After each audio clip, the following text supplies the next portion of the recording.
Hello, we will be reading chapter 4 of Brian's Winter by Gary Paulsen. It was all much harder than he had thought it was going to be, which, of course, might be said for Brian's whole life since the plane crash. But in this case, he had somewhere to start. He had made the lighter bow and had tried to make slightly heavier bows, and he thought that making a really powerful weapon would be simply like doubling the smaller ones. It was more than double, because everything was stronger. There were difficulties that would not have occurred to him. Rain came on the third day of drying the heavy bows. Luckily, Brian thought they had dried enough and sat them inside the shelter until the rain stopped. Except that it didn't stop. In the summer, when it rained, it might last half a day or even a full day, but then it cleared off and dried out. Even violent storms, like the tornado that had caught him and brought the plane up, were short lived. But this fall, and fall rains, but this was fall, I'm sorry, and fall rains were a whole new dimension in weather. It started to rain from a low gray sky, and it didn't rain hard and it didn't rain soft. It just kept raining. Brian almost went crazy with it. By the end of the first whole day, it was all he could do to find dry wood to keep the fire going. By the end of the second day of constant drizzle, he found himself looking at the sky, hoping to see a hole, anything with bright light. But it rained steadily for 5 days, and while it rained, it turned colder, so that by the fifth day, Brian felt as if he were freezing. The only way he could find dry wood was by looking for dead logs that had hung up off the ground, and then by breaking limbs off beneath them where they weren't quite as soaked as they were on top. By the time he got enough wood to burn for a few hours and keep the fire going against the rain, he was so soaked that it took all the time the wood burned just to get him warm and dry enough to go out again to search for more wood. It has to be really exhausting. The inside of his sleeping bag was damp at first, then flat wet, and finally as soaked from his body and the humidity as if it had been out in the open rain. But still worse, with the rain he did not think he could hunt, and so had no food. On the fourth day he found a 4-pound northern pike on his fish line, and he ate it at one sitting, saving the guts and head for bait.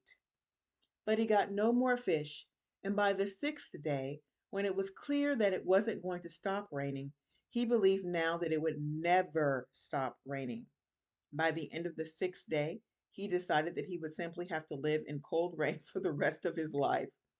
And the morning of the seventh day, he sat in his bag, looked outside, and said, "To hell with it, I'm going hunting." And he did.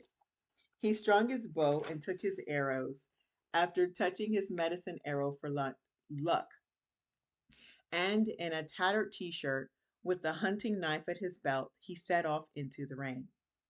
Hunting took his mind off the cold, and he found to his immense surprise that hunting was better during a rain than it was in clear weather. Game could hole up for a day or two of bad weather, but animals were governed by the same physics as Brian, and rain or no rain, cold or no cold, they had to come out and eat. He took a fool bird not 40 feet from the camp and got 4 shots at 2 different rabbits within another 20 yards. He missed the rabbits, but was satisfied with the fool bird and went back to build up the sputtering fire one more time and made a hot stew, including the heart and liver and a tough muscle he thought must be gizzard, which he had come to like, and ate it all before falling sound asleep in his wet bag. He slept hard, in spite of being cold and damp, but in the middle of the night he opened his eyes, instantly awake, and waited for his eyes and mind to tell him what had awakened him. No noise, nothing. And then he realized that it had stopped. There was no rain falling, and he peeked out of the shelter to see a night sky filled with stars and a sliver of a moon, and he looked up at them and said softly, "Thank you," and went back to sleep. In the morning it was cold, truly cold. He saw his breath and the dawn sunlight coming through the opening, and when he looked outside, he saw a ring of ice 4 or 5 feet out from the edge of the lake all around the shore. He stood up out of the bag, shivering, and got the fire going until it blazed merrily, and then sat close to it, watching the sun come up while he warmed himself. When he had stopped shivering, he brought his sleeping bag outside and spread it in the sunlight away from the fire so that no sparks would hit it and left it there to dry. Within an hour, the temperature was in the comfort range, and Brian stretched and let the sun cook his bones for a few minutes. The ground was still damp, but he sat on a dry rock and looked at the blue sky and felt the hot sun, and it was as if the days and days of rain had never happened. A kind of lethargy came over him, and he just wanted to sit in the sun and try to forget the last week. He closed his eyes and dozed for a few minutes, but a new sound, high and almost cackling, cut into his doze, and he opened his eyes to see a flock of geese high above heading south, migrating. It was a reminder. It did not get things done sitting. And in the back of his mind was the thought that what he had just had was a warning. Sorry about that. A week of cold rain to show him how poor he was, how completely unready he was for what he knew now was coming, and today the geese to cap it. He must work now. Work hard or he would not make it. No matter how nice the weather had been, he knew he had no time left. First, the shelter. He had to make the shelter cold proof and rain proof. That meant sealing the fire inside and closing the door in some way. But he thought the smoke would drive him out. Still, he thought, they did it. The people who came before him had tents and teepees and caves, and they did not have stoves. So, how did they do it? He took kindling into the shelter and made a small fire and closed off the opening to see what would happen. As he had predicted, the smoke quickly filled the small enclosure and drove him coughing and spitting out into the air. He had to let the smoke out. They must have known a way. What did they do? Teepees just let it come out the top through a hole. He'd seen that in movies, old westerns on television. Brian went to where his wall met the rock and made a hole about a foot across just above where he had made the fire and tried it all again. This time, when he closed the door and put some sticks on the fire, it started to smoke again, but as the heat developed, it rose and carried a small draft through the hole in the ceiling. There was a moment of smoke, then it all magically cleared, and Brian was sitting in a snug little hut with a fire warming his face. Clearly, it would take only a small blaze to keep the little shelter warm, which meant less wood would be required.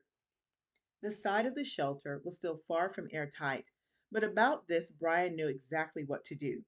He had spent one whole day watching a family of beaver mix mud and sticks to make a watertight dam. He spent 3 hours bringing up double armfuls of fresh mud from the lake to pack into the low wall and sticks and leaves. When he was done, he covered it with another layer of brush to protect the mud, and when it dried by nightfall, he had a truly weather-tight shelter. He still had to seal the door, but that night he sat with the fire warming the inside of his home and knew that as long as he had wood and he was living in the middle of a forest, he would stay warm no matter what kind of weather came. He slept so soundly that the bear could have come in again and torn the place apart and he would not have known it. In the morning, he mudded the door and set it aside to dry and used more mud to make a seal on the wall, smooth and tight. Then he set back to work on the arrowhead problem. He went to the lake shore and looked for stones that would make an arrowhead. There were rocks everywhere, and he must have looked at 100, turning them this way and that, tapping them against each other. None of them worked or fit or seemed right, and he stopped and thought again about the arrowhead collection. They weren't just stones on the shape of arrowheads. They had been worked, chiseled some way from larger stones to get the shape and edge. But what kind of stone and how? Wasn't it some special type of rock? Something that would flake off in sharp edges? He had his hatchet on his belt and went back to the shore and started hitting rocks with the flat side of a hatchet. They just shattered and didn't make any kind of sharp point. One rock chipped off a flake about 3 inches long and in the right shape, but when he picked up the flake and tapped it with the back of the hatchet, it fell into a dozen unstable pieces. Flint! There, the word came to him. They weren't just arrowheads, they were flint arrowheads. Maybe they had to be flint to chip right. So all he had to do was find some flint. He went back to the lake shore and looked at the rock supply again, smashing rocks with the back of the hatchet to see if any of them were made of flint. In truth, he really didn't know what to look for, except that he remembered that flint and steel would spark when they hit. He had smashed 4 or 5 more rocks looking for sparks when it came to him. There was a rock embedded in the wall of his shelter. He had thrown his hatchet at the porcupine the night he got stuck in the leg, and the hatchet had showered sparks and led him to make fire. It was there, in the fire rock. He had forgotten the rock because there had been matches and lighters in the survival pack he retrieved from the plane, and he hadn't had to use the rock again. He went and looked at it for the first time in more than a month, studied it. It was a dark rock. It had depth and seemed to have fracture lines or flaws in it. He struck it with the hatchet and smiled when he saw sparks, remembering the night the porcupine had come. But the rock didn't shatter or flake. He looked at it from a different angle and saw a small ridge, little more than a line, and this time he aimed carefully and struck the line with the blunt corner of the hatchet, using a sharp tap with a little more muscle. This time it cracked and a flake as wide as 2 fingers and 3 inches long fell to the ground beneath the rock. He picked it up. Ouch! He dropped it. The edge was as sharp as a razor and it cut his finger slightly. He sucked the blood away and picked the flake up more carefully and turned it to the light. It had a slightly oval shape, pointed on one end and rounded on the other. Both sides leading down to the point were so sharp they would shave hair off the back of his arm. All it needed to make it a true arrowhead was a pair of notches, one on either side of the rounded end. He put the flake on a flat rock and held it in place with his foot, vising it down tightly, while he chipped away at the notch positions with the tip of his hunting knife.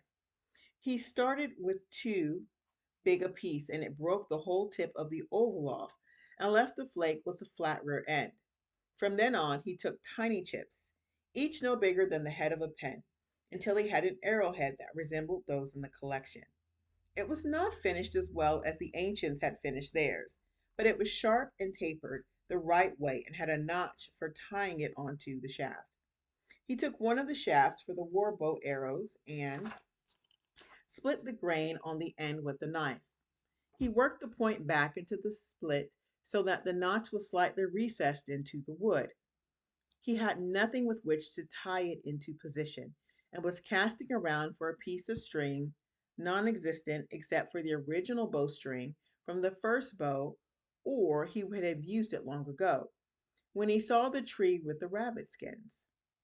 Whenever he took a rabbit he skinned, he carefully Whenever he took a rabbit, he skinned it carefully and stretched the skin on the sides of an oak, holding it with wooden pegs driven into the bark until it was dry. He had not found a use for the skins yet, but he hated to waste anything and thought something might come along. When they dried, they were like thick paper with hair on one side, dry and crinkly and easy to tear. But the last hide he'd put up during the rain had not dried yet, and he took it off the tree. Still damp, the hide had a strength to it and might make a kind of cord. He used the knife to cut strips from the rabbit skin and used one of the rawhide strips to tightly wrap and tie the point onto the split shaft. When he was finished, it seemed to be tight enough, and he had heard that rawhide shrinks when it dries, so that might make it even better. Of course, the hair was still on the skin and stuck out all around and made the arrow look like a pom pom. Gross. But a quick pass over the flames in the fire pit burned all the hair off, And when he was done, he trimmed the ends of the lacing and it looked good, almost professional. He set the shaft aside and went back to the fire rock. He was already thinking of it as the arrow stone and scrutinized it once more. Where he had broken the flake off it left two more edges, lines that looked the same as the first one, and he used the back of the hatchet to strike them the way he had hit the first one. Two more flakes came off, almost identical to the first one, and left two more lines. When he tapped those, it happened again and again until he hit 9 flake points. He took them back to his work rock and clamped them with his foot and worked tie notches into the shanks with the point of his knife and fitted them to the shafts with green rabbit hide, and all of this rock to points in one day. Just as bad things could snowball, Brian found that good things could come fast as well. Oh.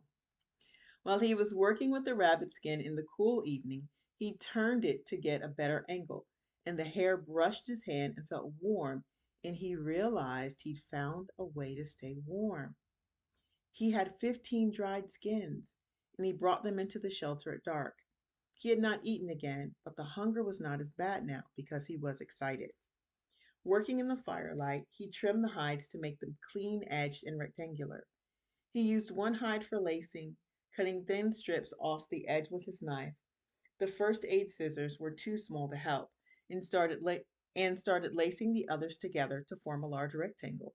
It took some time because he had no needle, and used the point of a knife to punch a small hole through the sides of the hides, and then sharpen twig to push the lacing through. Also, the laces weren't long, and he could only sew 7 or 8 inches before he had to tie off and use a new lace. And by the time he had 4 hides sewn together, he could feel exhaustion taking him down. He crawled into his bag and slept hard and didn't awaken until well after dawn. Hunger awakened him, and he knew he had to hunt before he worked more on the hides. So he took the light bow and arrows and went to the fool bird area. This time luck wasn't with him, and he missed 3 birds before he got a shot at a rabbit that hit. He cleaned it and used the green hide for lacing, and started sewing again while his stew cooked. And before he knew it, he was back in the shelter again, working in the light from the fire, his stomach full and his fingers flying. But this time, before he fell asleep, he had finished sewing the rabbit skins into a rectangular, roughly 2 feet wide by nearly 6 feet long. It would make a good rug, he said. Crawling into the bag, he slept at what he thought must be 3 or 4 in the morning. Just before sleep came, he heard the wolves. It sounded like two of them, high, keening howls as they sang to each other, and then a crash in the brush as they chased something, maybe a deer. He had not heard from them in almost 2 weeks. There had been a time when the howls would have frightened him, given him an eerie feeling, but now he smiled. They must have gotten caught in the weather if it had taken so long to run a circuit of their range, and he supposed they would mark the edge of their territory on the way through. He would have to go up and remark his own. The rains would have taken the smell away the first thing in the morning. Good hunting, he thought of the wolves. Have a good hunt. A good hunt was everything. That was the end of chapter 4 from Gary Paulsen's book titled Brian's Winter. I will see you soon for chapter 5.